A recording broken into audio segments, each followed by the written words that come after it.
The air in my childhood home was thick with the acrid smell of burnt toast and unspoken expectations that oppressive July morning when my mom's voice cut through the quiet like a blade, summoning me to the kitchen. It wasn't a request, but a decree, sharp and unyielding, as if I were being hauled before a tribunal.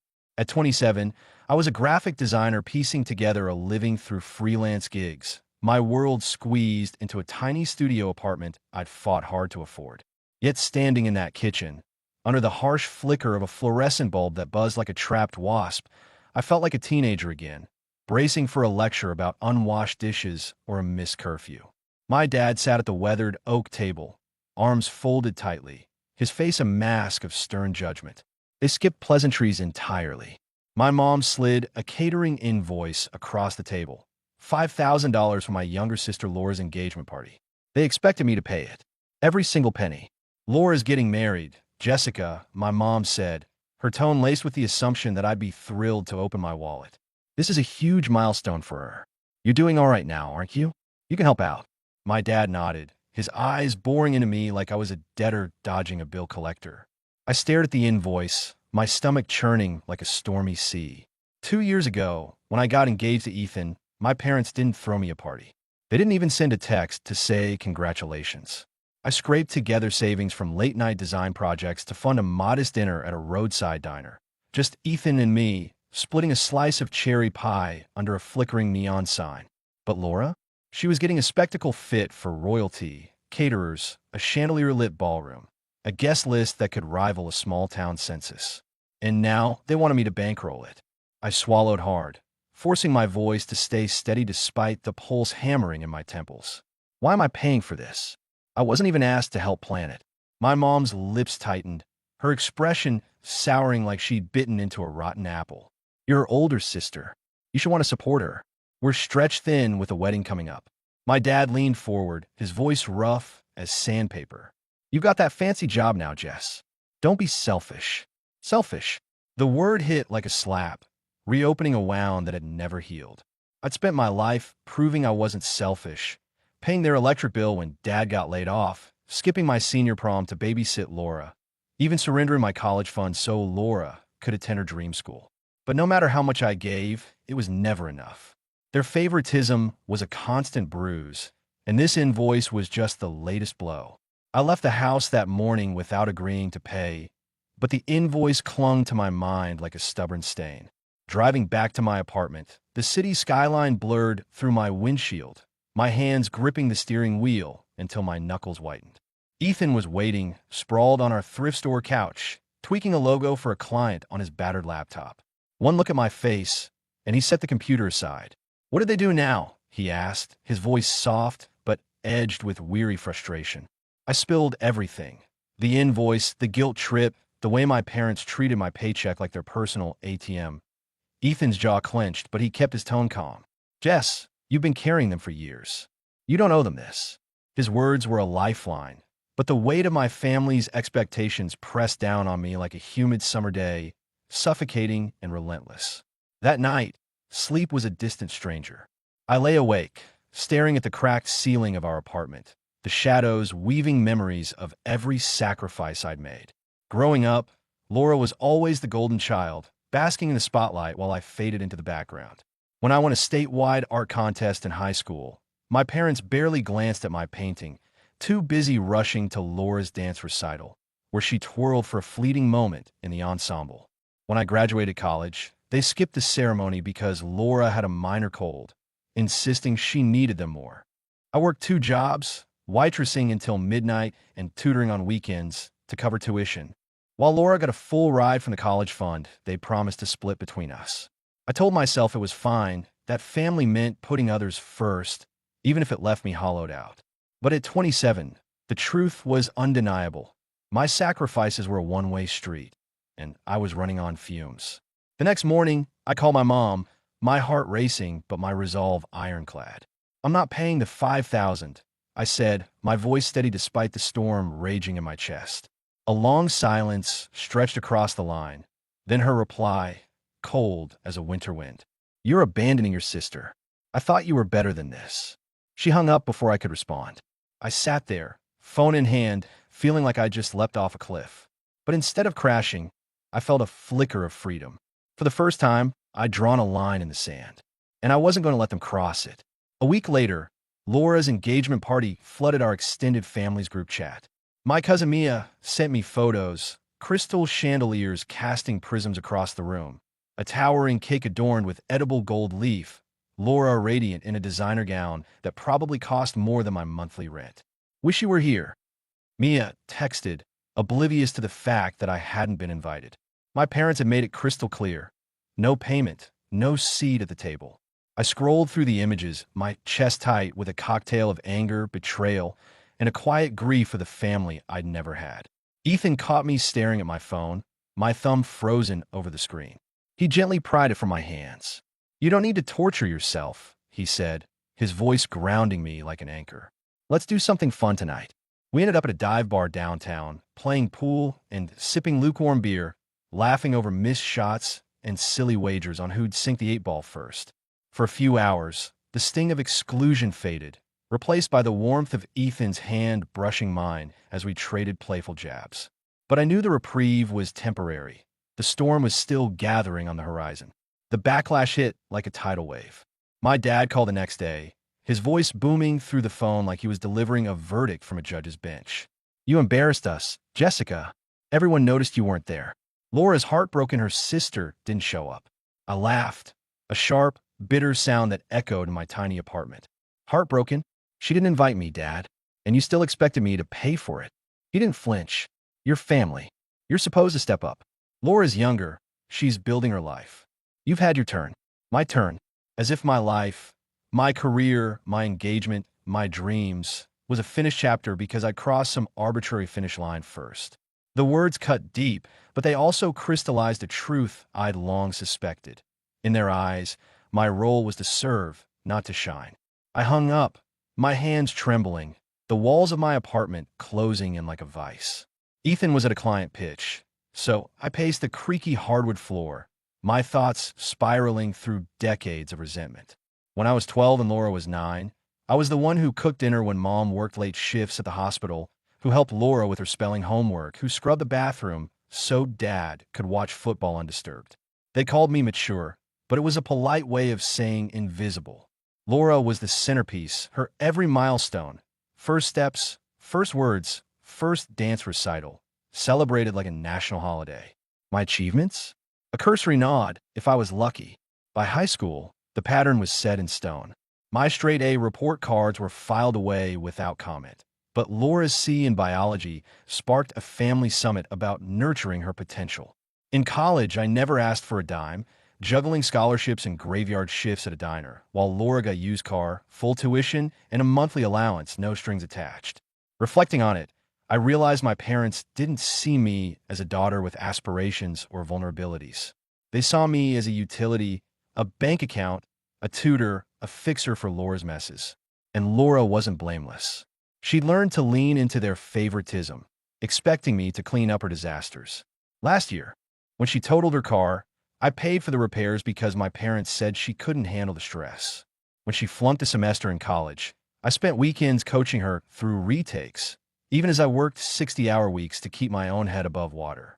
Now, her engagement party was just another line item on the invoice of my life, and I was done paying. I decided to confront Laura face to face. I texted her, suggesting a neutral spot, a coffee shop downtown with exposed brick walls, where the air was thick with the aroma of roasted beans and the hum of conversation. She agreed, but when I arrived, she was already there, seated at a corner table, arms crossed, her face a mix of defiance and unease. "I don't get why you're so upset," she said before I could even order a latte. "It's just a party. You're acting like I robbed you."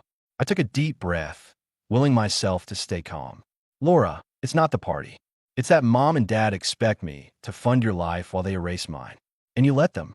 Her eyes flickered, a flash of guilt, but she doubled down. "You got a job, Jess. I'm just trying to get married. Why can't you help out?" I wanted to shake her, to make her see the years of imbalance stacked against me.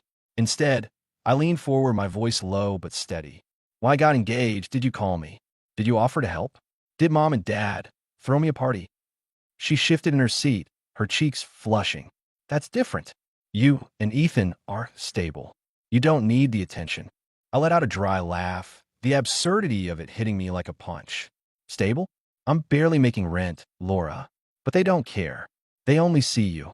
The conversation spiraled, Laura insisting I was blowing it out of proportion. That family meant pitching in. I left the coffee shop drained, but resolute. I couldn't change her perspective, and I wouldn't keep playing the family ATM. When I got home, Ethan had ordered pizza, the box steaming on our tiny kitchen counter, a bottle of red wine open beside it. How'd it go? He asked, pouring me a glass. I shook my head, sinking onto the couch. She's just like them. He pulled me into a hug, and I let myself cry, not from sadness, but from the exhaustion of carrying their expectations and the relief of finally setting them down. The weeks that followed were a strange limbo, the silence from my family, both unsettling and liberating. The group chat buzzed with passive-aggressive posts. My mom's musings about loyalty and gratitude felt like arrows aimed at my heart. I threw myself into work, landing a contract with a tech startup that promised a steady paycheck, a rare lifeline in the precarious world of freelancing. Ethan and I began planning our wedding, small, intimate, in a local park with wildflowers and a playlist we'd curate ourselves. It was a deliberate choice, a reclaiming of joy on our terms, free from my family shadow. We spent evenings sketching out ideas, debating whether to include a quirky reading from a favorite book or to keep the ceremony simple. Those moments, filled with laughter and shared dreams, felt like a balm to the wounds my family had left. But the calm was short-lived. One evening, as I refined a logo for a client, my phone buzzed, shattering the quiet. My mom's voice crackled through, frantic and urgent. "Jessica, we need to talk. It's about Laura." My stomach sank. I knew that tone. It was the prelude to another demand. "What's wrong?" I asked, bracing myself. She didn't sugarcoat it. Laura's fiancé called off the engagement. "She's a wreck, and we need help her get back on her feet. We're looking at an apartment for her, but we need you to cover the deposit. It's only $3,000. I closed my eyes, pinching the bridge of my nose, exhaustion washing over me like a tidal wave. "Mom, I'm not doing this." Laura's 24. She can figure it out. Her voice turned to ice. "You're turning your back on your sister when she needs you most. What kind of person does that?" I didn't argue. "I'm done," I said and hung up. That call was a breaking point, a moment of clarity that sliced through years of fog. I saw it now. No matter what I did, I'd always be the villain in their narrative. If Laura's engagement collapsed, it was my fault for not cushioning her fall. If my parents couldn't pay their mortgage, it was my fault for not bailing them out. I'd spent decades chasing their approval, but it was like chasing a mirage, always out of reach, leaving me parched and weary. Ethan and I talked late into the night, sprawled on our couch, the city's hum filtering through our open window. We decided to set hard boundaries, even if it meant cutting contact. Guilt gnawed at me, whispering that I was selfish, that I was abandoning my blood. But I countered it with a truth I'd fought to accept. A family that only loves you when you're useful isn't a family. It's a transaction. I began by blocking my parents' numbers and muting the family group chat, their passive-aggressive barbs fading into digital silence. I unfollowed Laura on social media, tired of her curated posts painting a perfect life while my parents begged me to fix her reality. Work became my sanctuary. The startup loved my designs, praising my clean lines and vibrant color palettes, and they offer me a full-time role with benefits, a 401k, health insurance, stability I'd never known. It was a turning point, a chance to build something for myself, not just plug holes in my family's sinking ship. Ethan and I moved into a slightly larger apartment, one with a tiny balcony where we could sip coffee and watch the city's skyline blush at dawn. We furnished it slowly, a thrifted bookshelf stuffed with dog-eared novels, a rug from a weekend flea market, a secondhand dining table where we hosted friends for game nights filled with raucous laughter and spilled wine. Each piece was a brick in the foundation of our new life, built without my family's demands. Our wedding plans took shape, a quiet rebellion against the extravagance of Laura's aborted engagement party. We chose a summer date, a local park with sprawling oaks, 30 guests, and a ceremony we'd write ourselves. We'd serve tacos from a food truck, decorate with wildflowers, and dance to a playlist of indie bands we loved, Fleet Foxes, The National, and a few obscure tracks we'd discovered together. No debt, no drama, just us, surrounded by people who saw us for who we were, not what we could give. We spent weekends scouting the park, mapping out where we'd set up the chairs, imagining how the sunlight would filter through the trees. Work flourished, my designs catching the eye of a local magazine that featured my portfolio, bringing in a flood of new clients. I was saving money, sleeping through the night, laughing with Ethan over silly inside jokes, like our ongoing debate over who made better pancakes, his fluffy stacks versus my crispy-edged ones. For the first time, I wasn't just surviving, I was thriving. Months passed, and the silence from my family grew heavier, punctuated by snippets of gossip from relatives. My cousin Mia mentioned Laura was working odd jobs, barista, retail, whatever paid the bills, still living with my parents who were struggling to keep their house. My mom told anyone who'd listened that I'd abandoned them, painting me as the heartless daughter who turned her back on kin. My dad had taken a second job, stocking shelves at a warehouse, his pride swallowed by necessity. I felt a pang of guilt, but it was fleeting, overshadowed by the relief of living without their constant demands. I was building a life I loved, one where my worth wasn't measured by my bank account or my willingness to fix their messes.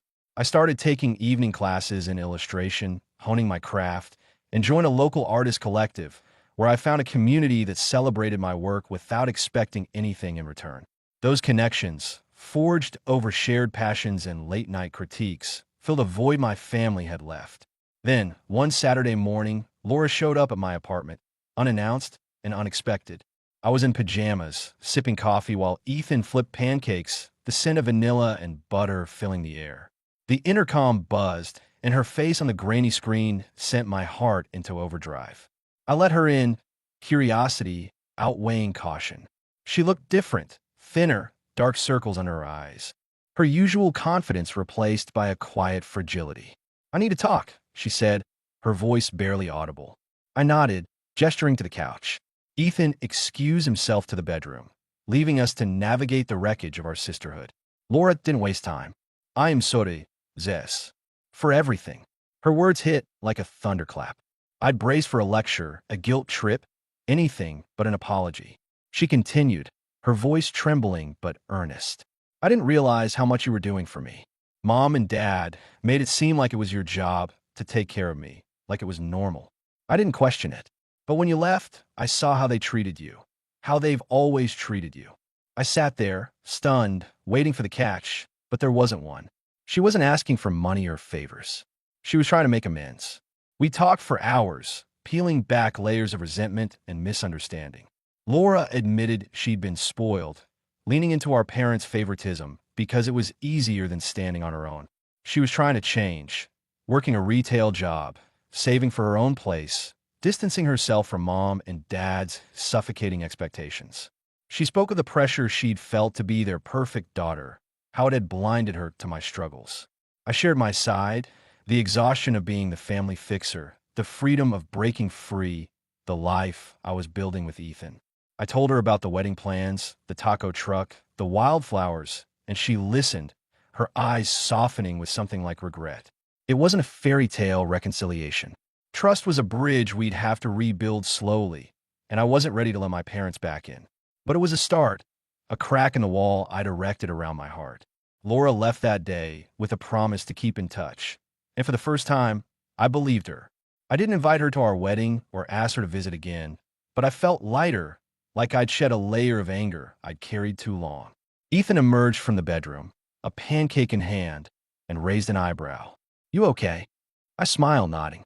"Yeah, I think I am." Life moved forward. My career soared, with my designs featured in a national design blog, bringing in clients from across the country. I started experimenting with animation, adding a new dimension to my work, and my portfolio grew stronger with each project. Ethan and I finalized our wedding plans, vows we wrote in a late-night haze of coffee and laughter, a taco truck booked, a playlist heavy with our favorite tracks. We spent evenings practicing our first dance in the living room, stumbling over each other's feet and dissolving into giggles. We were crafting a future piece by piece, without the weight of my family's demands. A year later, I ran into Mia at a grocery store, her toddler babbling in a cart, a chaos of goldfish crackers and sippy cups. We caught up in the cereal aisle, trading small talk until she brought up my family. Your parents are struggling, she said, her voice low, like she was sharing a secret. They sold their car to cover Laura's old debts, and your dad's talking about moving to a cheaper town. They keep saying you turned your back on them. I nodded, unsurprised, sipping coffee from the store's cafe. And Laura? Mia's face softened. She's doing better. Got her own apartment, a steady job at a bookstore. She talks about you sometimes, says she wishes things were different. I took it in, the weight of their choices settling around me. Laura's effort was real, a fragile thread I might one day tug. She'd started texting me occasionally, small updates about her job or a book she was reading, and I'd respond, keeping the door open but not flinging it wide. My parents, though, they'd bet everything on her, assuming I'd always be their safety net. Now, they were facing the consequences, and I was free. Walking out of the store, my reusable bag swinging at my sides, I felt a quiet strength. I'd spent years trying to be the perfect daughter, the selfless sister, the one who never said no. But saying no had saved me. It gave me a career I loved, a wedding I couldn't wait for, a partner who saw me as more than a means to an end. I'd built a community, friends from the artist collective, colleagues who valued my work, Ethan's family who welcomed me like their own. Family isn't about who demands the most. It's about who shows up, who values you for you. I had that now, in Ethan, in the life we were building, and maybe one day in a cautious new bond with Laura. The road ahead was mine, and I was walking it with my head high, no looking back, my steps lighter than they'd ever been.